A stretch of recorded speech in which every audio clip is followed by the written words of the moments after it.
आप जानना चाहते हैं मुसलमानों का इतिहास, तो पढ़िए शहीद अशफाकुल्लाह को। जब फैजाबाद की जेल में उनको फांसी के फंदे पर ले जाया जा रहा था, उनसे पूछा गया आपकी कोई अंतिम इच्छा, तो उन्होंने कहा कुछ आरजू नहीं है, बस आरजू है इतनी, रख दे जरा से कोई खाके वतन कफन पे। यह है मुसलमानों का इतिहास, पढ़ लेना। लेकिन आपको तो दाढ़ी से आपत्ति हो जाती है, टोपी से आपत्ति हो जाती है। अच्छा हुआ आप 1857 में नहीं थे, वरना दाढ़ी रखाकर जिन उलेमाओं ने अंग्रेजों के खिलाफ लड़ते हुए अपने सर कटवाए, उनके बलिदान को आप शर्मिंदा कर दो। बहादुर शाह जफर के इतिहास को पढ़ लेना। उनके बेटों का सर कटवा के रंगून की जेल में उनके सामने रखा गया। मान्यवर पुलिस के, अंग्रेज के पुलिस अफसर बहादुर शाह जफर को गिरफ्तार करने के लिए आए थे, तो उनका मजाक उड़ाते हुए उन्होंने कहा कि दमदमे में दम नहीं, अब खैर मांगो जान की, ऐ जफर ठंडी हुई शमशीर हिंदुस्तान की। तो उस बहादुर शाह जफर ने अंग्रेज अफसर को जवाब दिया था कि गाजियों में बू रहेगी, जब तलक ईमान की तख्त लंदन तक चलेगी तेज हिंदुस्तान की। भारत माता की जय, वंदे मातरम। और मैं उस विचारधारा से सहमत नहीं हूं, मेरा इस्लाम इतना कमजोर नहीं कि वो वंदे मातरम कहने से खत्म हो जाए। इस तरह की सोच के लोग हिंदुस्तान में रहते हैं। हिंदुस्तान के मुसलमानों के इतिहास को पढ़िए तो उनके प्रति आपके मन में सम्मान पैदा होगा। और ये दाढ़ी और टोपी से और वंदे मातरम लगाने से और अल्लाह अकबर कहने से किसी का धर्म अगर कमजोर हो जाता है, तो माफ कीजिएगा, आपका धर्म, आपके धर्म की व्याख्या बहुत कमजोर है। जय श्री राम का कोई नारा लगा रहा है, कोई अल्लाह अकबर का नारा लगा रहा है, कोई जय मां काली का नारा लगा रहा है, कोई राधे राधे का नारा लगा रहा है। आप इन नारों से खुश हो सकते हैं, ये लेकिन धर्म के प्रचार का अड्डा नहीं है, ये मुल्क के संविधान की रक्षा का अड्डा है। किसान खेतों में मर रहा है, जवान सीमा पे मर रहा है, और आप यहां पर बड़े बड़े वादे, बड़ी बड़ी बातें कर रहे हैं। चोरी के आरोप में एक आदमी को पीट पीट के मार दिया गया इसलिए कि वो मुसलमान था, एक वर्ग विशेष से था। क्या इसकी चिंता इस सदन को नहीं होनी चाहिए?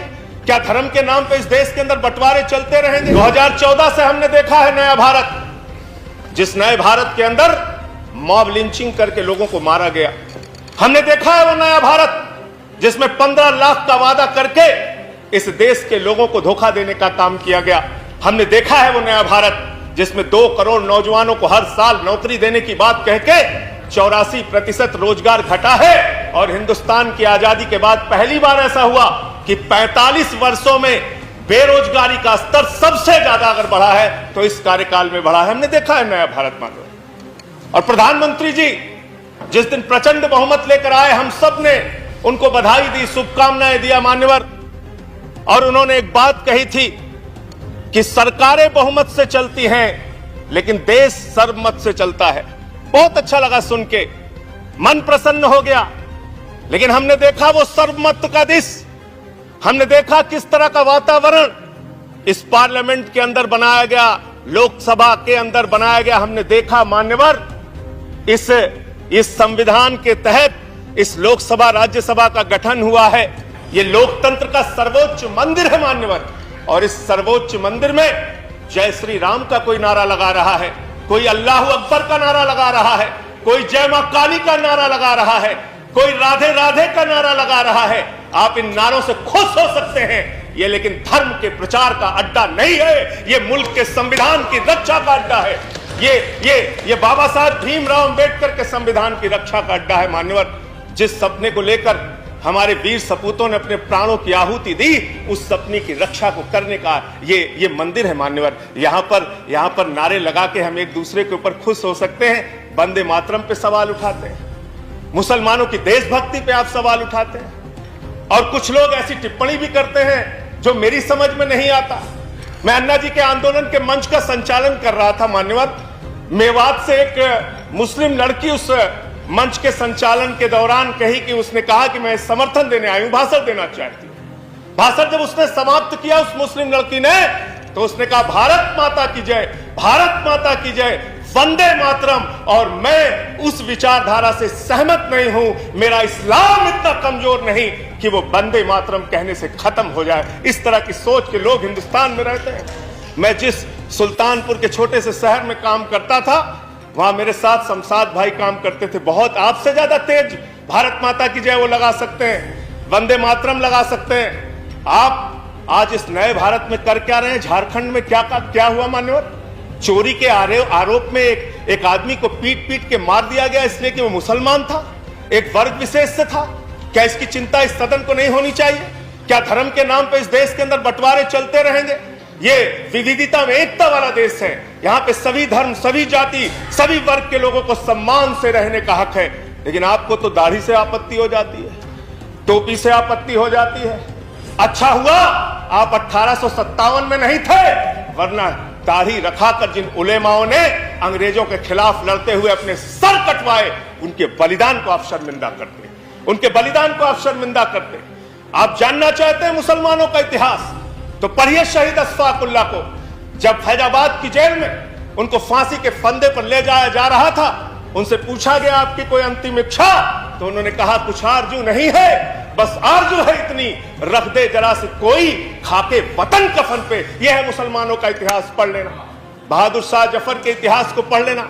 उनके बेटों का सर कटवा के रंगून की जेल में उनके सामने रखा गया मान्यवर। पुलिस के, अंग्रेज के पुलिस अफसर बहादुर शाह जफर को गिरफ्तार करने के लिए आए थे, तो उनका मजाक उड़ाते हुए उन्होंने कहा कि उनका मजाक उड़ाते हुए कहा कि दम दमे में दम नहीं, अब खैर मांगो जान की, ऐ जफर ठंडी हुई शमशीर हिंदुस्तान की। तो उस बहादुर शाह जफर ने अंग्रेज अफसर को जवाब दिया था कि गाजियों में बू रहेगी, जब तलक ईमान की तख्त लंदन तक चलेगी, तेज हिंदुस्तान की। हिंदुस्तान के मुसलमानों के इतिहास को पढ़िए तो उनके प्रति आपके मन में सम्मान पैदा होगा। और ये दाढ़ी और टोपी से और वंदे मातरम लगाने से और अल्लाह अकबर कहने से किसी का धर्म अगर कमजोर हो जाता है तो माफ कीजिएगा, आपका धर्म, आपके धर्म की व्याख्या बहुत कमजोर है। हिंदू धर्म जिसको हम मानते हैं, वो हिंदू धर्म तो कहता है वसुधैव कुटुंबकम, पूरा विश्व हमारा परिवार है। और आप भारत माता की जय लगाते हैं, आप भी जोर से लगाते हैं भारत माता की जय, हम भी जोर से लगाते हैं भारत माता की जय। लेकिन मुझे बताइए, दुनिया में कौन सी ऐसी माँ है जो अपने बच्चों में भेद करती है? दलित बच्चे को अलग निगाह से देखेगी, मुसलमान बच्चे को अलग निगाह से देखेगी, पिछड़े बच्चे को अलग निगाह से देखेगी, सिख बच्चे को अलग निगाह से देखेगी। अरे माँ तो वो माँ होती है जो अपने कमजोर बच्चों का ज्यादा ख्याल रखती है। भारत माता की जय लगाना है तो दिल से लगाइए। पूरे हिंदुस्तान में रहने वाले 130 करोड़ हिंदुस्तानियों का साथ दीजिए, तब इस देश का विकास होगा। चमन में एक तलाते रंग बू से बात बनती है, चमन में एक तलाते रंग बू से बात बनती है। हम ही हम हैं तो क्या हम हैं, तुम ही तुम हो तो क्या तुम हो। बदलिए, इस धारणा को बदलिए, इस विचारधारा को बदलिए। बेरोजगारी के कारण नौजवान आत्महत्या कर रहा है। आप बड़े बड़े सीमा की सुरक्षा की दावे करते हैं, जवानों की सबसे ज्यादा शहादत आपकी सरकार के दौरान हुआ। किसान खेतों में मर रहा है, जवान सीमा पे मर रहा है, और आप यहां पर बड़े बड़े वादे, बड़ी बड़ी बातें कर रहे हैं। इसलिए सरकार के लिए चंद लाइनें बस वही पढ़ के खत्म करूंगा। हिंदू और मुस्लिम के एहसासात को मत छेड़िए, अदम गोंडवी की लाइनें हैं। हिंदू और मुस्लिम के एहसासात को मत छेड़िए, अपनी कुर्सी के लिए जज्बात को मत छेड़िए। हम में कोई हूड़ है, कोई शक, कोई मंगोल है, दफन है जो बात, अब उस बात को मत छेड़िए। कर गलतियां बाबर ने की, चुम्बन का घर फिर क्यों जले, ऐसे नाजुक वक्त में हालात को मत छेड़िए।